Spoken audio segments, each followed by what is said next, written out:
El día de hoy, en efecto, vamos a presentar esta reforma en materia de vivienda, una de las 20 reformas constitucionales, y que tiene que ver con el fortalecimiento de la seguridad social. La seguridad social tiene estos pilares de entrada, las pensiones. Ya presentamos aquí la reforma en materia de pensiones, la dignificación de ese último tramo de la vida de las trabajadoras y los trabajadores, el tema de servicios médicos, que también aquí cada 15 días se presenta el fortalecimiento del sector salud, y finalmente el derecho a la vivienda, que es uno de los derechos más importantes para la gente que vive de su trabajo y tiene que ver con regresarle el sentido social al Infonavit, esta institución que se creó precisamente para garantizar el derecho a la vivienda. Ya ha habido varias reformas importantes, pero hay todavía una deuda que los que nos escuchan conocen bien, que es: yo puedo tener un crédito del Infonavit, pero ¿para qué me alcanza? Entonces, ¿cómo garantizar que realmente exista vivienda asequible, donde los trabajadores puedan tener espacios para vivir dignamente y que después puedan adquirirlos? Entonces, esta reforma trata de eso. Nos acompaña el día de hoy Carlos Martínez, titular del Infonavit, para que nos pueda platicar con detalle cuáles son los derechos que se protegen y cuál es el fortalecimiento de esta institución tan importante. Adelante, Carlos.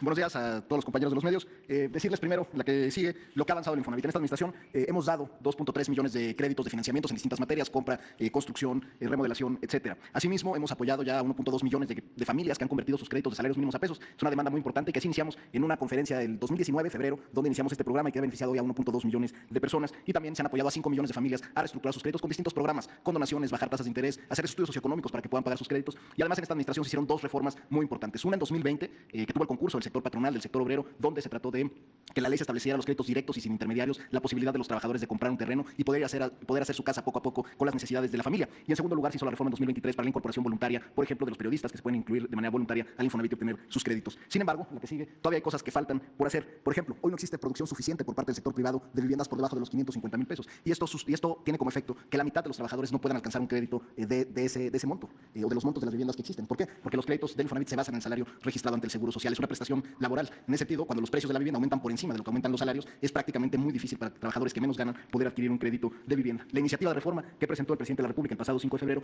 tiene como fin que el Infonavit pueda ingresar a proveer, a complementar la oferta de vivienda disponible a favor de los trabajadores. ¿Cuál es el plan? En la que sigue, el pilar número 1 es que el Infonavit pueda construir vivienda, construirla cerca de los centros de trabajo y a menores costos.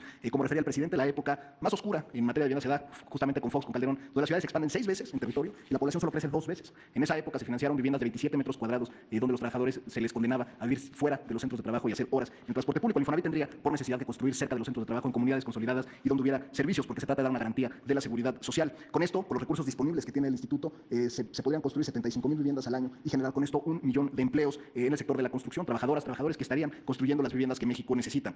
También se podría colaborar con instituciones públicas, incluso con privados, que pudieran allegar de suelo disponible en las mejores ubicaciones con equipamientos para hacer estas viviendas a bajo costo. Y además, desarrollar la vivienda en los núcleos urbanos para que las familias tengan satisfactores como hospitales, escuelas, guarderías, puedan caminar y tener tiempo de ocio con sus familias. El segundo pilar, el que sigue, tiene que ver con los derechos del trabajador, y esto va dirigido sobre todo a los más jóvenes, y es que los trabajadores al año de cotizar en el Infonavit puedan acceder a un departamento en renta, en una renta que no puede exceder el 30% de su salario. Es decir, si un trabajador gana 10,000 pesos al mes, por ejemplo, su renta no podría ser de más de 3,000 pesos, pero con esa renta podría ir pagando ese departamento, y después de 10 años se tendría el derecho de comprarlo, tomando en cuenta todas las rentas que haya pagado y teniendo un precio justo, porque el Infonavit no busca la especulación ni el lucro, busca darle vivienda a los trabajadores y generar un beneficio social con estas acciones. Con la propuesta se garantiza el derecho efectivo a la vivienda a través de estos esquemas de arrendamiento social. En segundo, la renta le permite a los trabajadores, sobre todo a los de menores ingresos, acceder a una renta, y con esto también sería que quienes menos ganan, menos pagan, porque sería dependiendo del salario de cada trabajador. Y además le permitiría a los jóvenes que, por ejemplo, se pueden mudar de distintas ciudades, pueden tener trabajos también flexibles y tener acceso a una vivienda sin descapitalizarse. De eso se trata la reforma. Es una reforma al artículo 123, fracción 12, que es donde se regula y se establece el Infonavit, y esto sería la reforma. Y finalmente, recordarle a las y los trabajadores en la que sigue que pueden consultar toda la oferta de vivienda del Infonavit en mi cuenta.infonavit.org.mx, y con esto cerraríamos, presidente. Muchas gracias.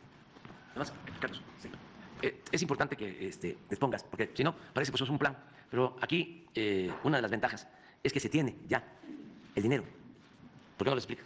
Así es, presidente. Recordar también, el Infonavit se financia básicamente con las cuotas patronales, que es el 5% del salario de los trabajadores, y con las recuperaciones de los créditos que ha otorgado a lo largo de su historia. Son las dos principales fuentes de ingreso. Como efecto de la política salarial que ha impulsado el presidente, que es una política progresista y a favor de la clase obrera, hemos tenido como efecto que el Infonavit ha tenido ingresos extraordinarios durante todo el sexenio. Cada año tenemos más recursos de los que se distribuyen en crédito. Y en crédito, curiosamente, también hemos distribuido más dinero que nunca, llegando a un punto del PIB cada año en créditos. Y sin embargo, hemos acumulado durante este sexenio cerca de 600,000 millones de pesos, derivado de que tenemos ingresos adicionales. Entonces, el Infonavit con eso, la forma de un fondo de inversión, invierte en distintas cosas, pero la razón de ser esta reforma es también decir, bueno, ¿por qué no podemos invertir en lo que está hecho el fondo? ¿Cuál es el objetivo del Infonavit? Dar vivienda a los trabajadores, ofrecer una opción de vivienda y financiamiento a los trabajadores, y por eso lo que se propone es precisamente contar con estos recursos que hoy suman cerca de 700,000 millones de pesos, que se pueda utilizar recursos para construir vivienda y así cumplir el objetivo social que tiene el instituto, que es la vivienda de los trabajadores.